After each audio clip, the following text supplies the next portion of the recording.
Question que vous posez qui est peut-être plus intéressante. Pourquoi Nostradamus a-t-il été connu de son vivant? Vous savez qu'il a été convoqué à la cour en 1555, donc il est monté de Salon de Provence jusqu'à Paris, parce qu'il avait une réputation, etc. Et à votre avis, Michel de Montlhéry, qu'est-ce qui faisait la réputation de Nostradamus au moment où il a été invité à la cour? Mais je pense que ça a été plus par, enfin, on dirait aujourd'hui par relation. Et le fait qu'il connaissait quand même beaucoup de monde, dont beaucoup de gens qui venaient le voir de la région et dont des notables. Et c'est comme ça qu'il a pu, enfin, qu'il a été interpellé par, et à la suite décrit qu'il a été convoqué à Paris. Oui. Alors, vous faisiez allusion au début de notre entretien à cette question de la prison, c'est notre sujet. Oui, mais ça a été après. Oui. C'était après. C'est une fois qu'il est allé à Paris, qu'il a eu contact avec Catherine de Médicis, qu'il a fait un peu de prison. Oui. À cause de ses propos.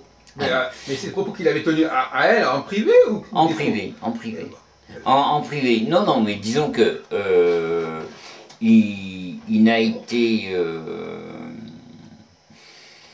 parce que la reine lui a demandé en fait combien d'années chacun de ses enfants avait régné, etc. Et c'était un haut nombre de tours. Voilà. Et la reine a vu exactement la même chose. Et de ça, elle a pris peur et elle l'a fait enfermer. Oui. Et c'est comme ça qu'il a fait, malheureusement. Donc son séjour n'a pas été très réussi de ce côté-là. Non, mais bon, c'était le... ce que je voulais aborder avec vous, c'est un problème plus technique. C'est-à-dire, qu'est-ce qui faisait la réputation de Nostradamus? Si on considère que les centuries n'ont été publiées qu'après sa mort, donc c'est pas ça qui faisait sa réputation. Non, pas du tout. Donc il était connu par... En tant qu'astrologue, en tant que... Au niveau de la consultation privée ou parce qu'il par les publications qu'il faisait?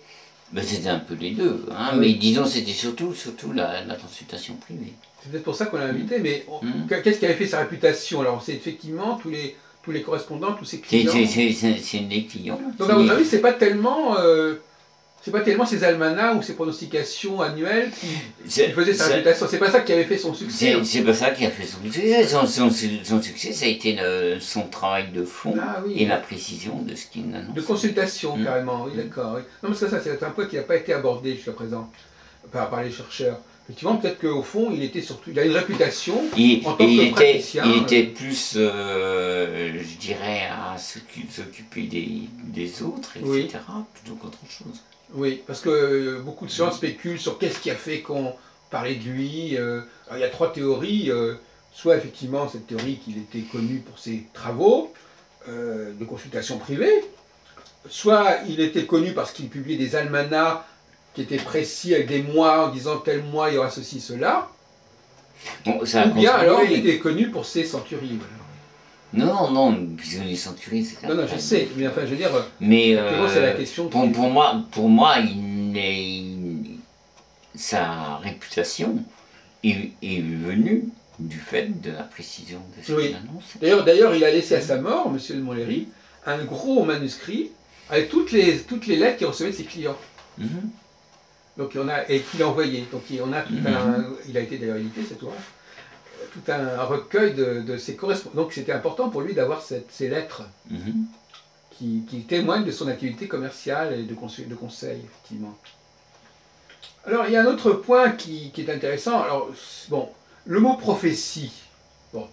Alors à votre avis, je ne sais pas, je pose des questions comme ça. Le mot prophétie, est-ce que c'était un mot qui faisait sens pour Nostradamus? Est-ce que le mot... je ne sais pas si vous arrivez à vous mettre dans cette... Moi, je ne peux pas mettre à votre place, parce que je ne sais pas comment vous fonctionnez. Mais est-ce que c'est un mot... Est-ce que ce mot était chargé, ou est-ce que c'est simplement un mot qui désignait une activité prédictionnelle, quelle qu'elle soit? Non, je pense que c'était il l'avait utilisé parce que prophète, prophétie à venir, voilà. Vous-même, est-ce que vous pourriez vous dire prophète, par exemple? À la limite, pourriez-vous dire prophète? C'est un mot que vous ne pourriez pas refuser absolument. Je ne peux pas refuser absolument, mais je me sens pas...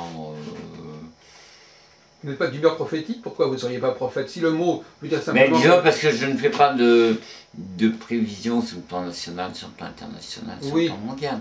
Mais bon... Je reste au niveau... Si un Premier ministre vient vous voir, ça va forcément avoir des répercussions... Ah ben j'ai eu des politiques qui sont venus me voir et il y a eu effectivement des répercussions. Donc, absolument. Pas non plus, mais non, il y a des choses qui sont comme ça. Oui, non mais je veux dire que... Disons que s'invoquer prophète, moi je dirais c'est un peu... Mais pourquoi est-ce que Nostradamus ce serait... Mais parce que lui, il n'était pas plus extraordinaire que vous. Parce que c'était l'époque. Oui. C'était l'époque. Justement, cher monsieur, vous avez vu tout à l'heure que le mot, on ne pouvait pas toujours jouer avec le mot prophète. Oui, c'était pas tellement... Aujourd'hui, n'importe qui peut dire prophète, il ne va pas avoir l'église sur le dos. Oui, non. Mais aujourd'hui, mais hier, à l'époque, on pouvait avoir des graves problèmes si on utilisait certains mots, et c'était une sorte de sacrilège de se dire prophète. C'est pour ça que je vous disais au début de notre entretien qu'au fond, on employait ce mot-là dans un sens tout à fait banalisé de quelqu'un qui dit les choses qui vont venir, et puis ça n'allait pas plus loin. Oui, moi je pense à cette situation. Parce que même Nostradamus a écrit une fameuse, tout à l'heure j'ai évoqué mais j'ai pas continué, il a écrit une très belle lettre à Pie IV, où il faisait des prophéties sur les 5 ou 6 années à venir, et apparemment ça ne posait pas trop de problème, hein, mais je crois que le mot n'avait pas du tout le... Vous savez, aujourd'hui, vous interrogez dans la rue les gens, pour eux le mot prophète, il est réservé à l'activité biblique, plus ou moins. Oui. Mais à l'époque, c'était pas le cas. À l'époque, c'était un mot qui était beaucoup plus banalisé qu'aujourd'hui. Ah, donc c'est bien ce que je vous disais. Oui, c'est un mot qui était synonyme de prédiction, synonyme de présage, voilà. Synonyme de pronostic, et puis voilà, c'est tout. Absolument. C'est pas plus que ça, hein. C'était pas une grande affaire d'être prophète, de faire des prophéties. C'est pas la même chose. On pouvait faire faire des prophéties, c'était pas exactement quelque chose qu'à d'être prophète. On pouvait écrire des prophéties, voilà. Mais on n'était pas pour autant prophète. C'était un distinguo sémantique qui était quand même important. Vous savez qu'en français, il y a comme ça des trucs, on emploie un mot, mais Mais disons,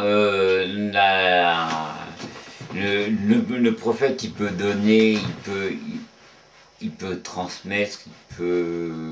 comment dire... Donc le prophète, il peut travailler sans l'astrologie. On peut dire que moi je peux être prophète avec l'astrologie, mais à ce moment-là, je fais des prophéties, je ne suis pas prophète. Le prophète, c'est celui qui travaille sans support, si on peut dire. Oui. Donc celui qui travaille sans support est prophète, mais celui qui fait des prophéties peut faire des prophéties parce qu'il a un support. Mais à ce moment-là, il n'est pas prophète, mais il fait des prophéties. Subtilité.